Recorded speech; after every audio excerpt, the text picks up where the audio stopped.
અખિલ ભારતીય સંત સમિતિ દ્વારા ઇસ્કોન મંદિર ખાતે સંગોષ્ઠીનું આયોજન કરવામાં આવ્યું. વડોદરાના ઇસ્કોન મંદિર ખાતે અખિલ ભારતીય સંત સમિતિ દ્વારા સંગોષ્ઠીનું આજરોજ આયોજન કરવામાં આવ્યું હતું. અખિલ ભારતીય સંત સમિતિના રાષ્ટ્રીય અધ્યક્ષ પૂજ્ય અવિચલદાસજીની અધ્યક્ષતામાં સંગોષ્ઠી યોજાઈ હતી. ગુજરાત અને દેશભરના સંતો સંગોષ્ઠીમાં જોડાયા હતા. અખિલ ભારતીય સંત સમિતિના રાષ્ટ્રીય અધ્યક્ષ પૂજ્ય અવિચલદાસજીની આગેવાનીમાં સંત સંમેલન યોજાયું હતું. મુસ્લિમોની તરફેણમાં સુધારા બિલ ભારે હોબાળા બાદ કાયદો બની ગયા બાદ અનેક લોકો પોતાનો રોટલો શેકવાના ઈરાદે સુપ્રીમ કોર્ટમાં પહોંચ્યા છે, પરંતુ ત્યાં પણ શક્ય છે કે તેમનું કંઈ ઉપજશે નહીં તેમ વડોદરાના ગોત્રી ખાતે ઇસ્કોન મંદિરમાં ઉપસ્થિત સાધુ સંતો અને મહંતોએ સમર્થન આપતા જણાવ્યું હતું કે વડોદરામાં ઇસ્કોન મંદિરમાં ઉપસ્થિત સાધુ સંતો અને મહંતોએ આજે વકફ બિલને સમર્થન આપીને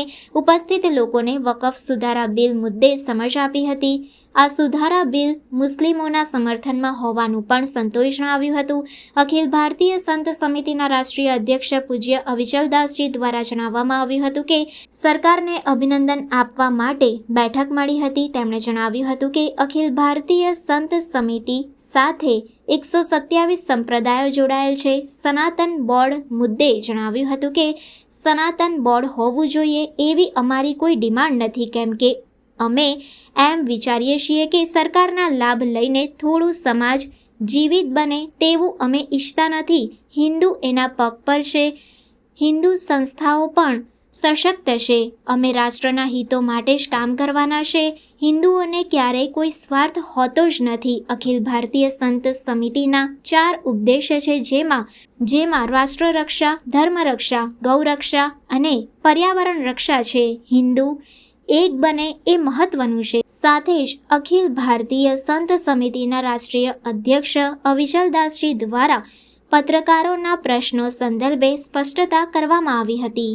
વડોદરા ઇસ્કોન મંદિરની આ પાવન ભૂમિ પર સ્વામીજી દ્વારા અમારા રાષ્ટ્રીય અધ્યક્ષ શ્રી અને રાષ્ટ્રીય સંરક્ષણ શ્રી અને ગુજરાતના સૌ અધિકારીઓ દ્વારા એક સંત સમિતિ દ્વારા જ્યારે વકફ બોર્ડનો આવો કાયદામાં જ્યારે પ્રસાર કરાવ્યો છે આપણી માનનીય નરેન્દ્રભાઈ અને આપણા ગૃહમંત્રી શ્રી અમિતભાઈ શાહે જ્યારે આવું કર્યું છે, ત્યારે આપણે અમે સૌ સંતો મળી અને આ વકફ બોર્ડના જે કાયદા માટે એમને અભિનંદન અને શુભેચ્છા આપવા માટે અને સારો સમાજ, હિન્દુ સમાજ માટે જે ક્ષતિઓ હતી એને પૂર્ણ થાય અને હિન્દુ સમાજ એક બને, નેક બને અને ધર્મો રક્ષતી રક્ષત સનાતન ધર્મની એ પરંપરામાં આપણો સૌ હિન્દુ સમાજ નિર્મિત બની રહે, એના માટે આજ અમે સૌ એકત્રિત થઈ અને સંગઠિત થઈ અને સૌ અભિનંદન અને આ કાર્યમાં સુપ્રીમ કોર્ટમાં ચેલેન્જ તો કરવામાં આવી છે.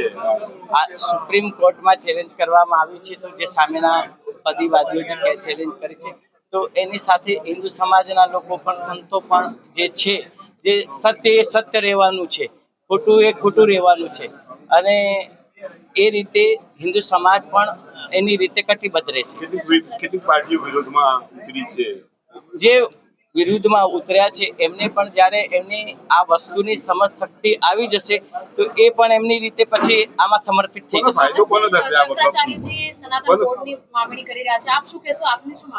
જેવી રીતે કે અમારા રાષ્ટ્રીય અધ્યક્ષ કે બોર્ડને એ બધું તો એક નિર્ભેરિત વસ્તુ છે, કાલ બને પછી પાછું એ થતું હોય, એના કરતા આપણે જે સામાજિક રીતે જે હિન્દુ સમાજ, આપણો ભારત દેશ એક હિન્દુસ્તાન, આપણું ભારત માતાનું અને હિન્દુ સમાજનું ગૌરવ વાળું છે, એ આપણે હિન્દુ સમાજ અને સનાતનની પરંપરામાં બની રહે એવું અમે માનીએ છીએ. कृषि बिल और ये सारे बिल, देखिए कृषि बिल का कौन विरोध करता था, ये वापस लेना पड़ा सरकार वो आपको समझ, ये सरकार को इसलिए वापस लेना पड़ा क्योंकि 700 खेडूत मर चुके उसमें. बिल्कुल नहीं.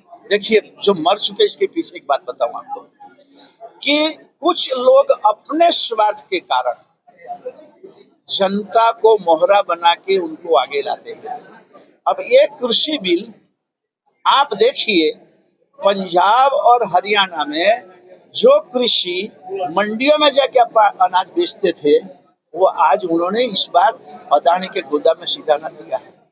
आप रिकॉर्ड लाइए तो पता चलेगा.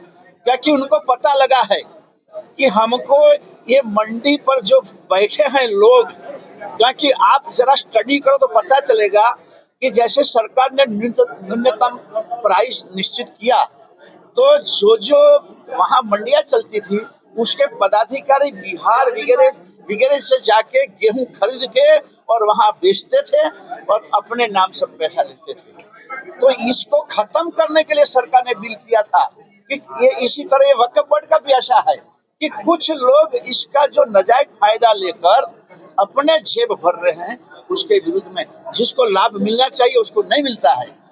तो ये इसमें भी ये बात हुई थी। आज हम तो कहते किसी तरह का बोर्ड होना ही नहीं चाहिए, क्यों बोर्ड बनाए, सरकार को करने की क्या जरूरत है। आपने बीच में भी बताया महामंत्री जी ने कि कुछ ऐसे हिंदू नेता भी थे कि जो वक्फ बोर्ड के समर्थन में थे। अब जैसे स्वामीनारायण संप्रदाय है, वो हिंदू देवी देवताओं का अपमान करता है, हनुमान जी हो, महादेव हो, उनका भी अपमान करते हो, सबने भगवान को ऊपरी बताते हैं। लेकिन उसमें वक्फ बोर्ड से क्या लेना देना, ये बात यहाँ केवल बात वक्फ बोर्ड की है। वक्फ बोर्ड की बात है। मुस्लिम आप बता रहे मुस्लिम के लिए फायदा कारक है ये बिल, तो संसद में राज्यसभा में आज तक एक भी मुस्लिम नेता क्यों बीजेपी नहीं रखती है?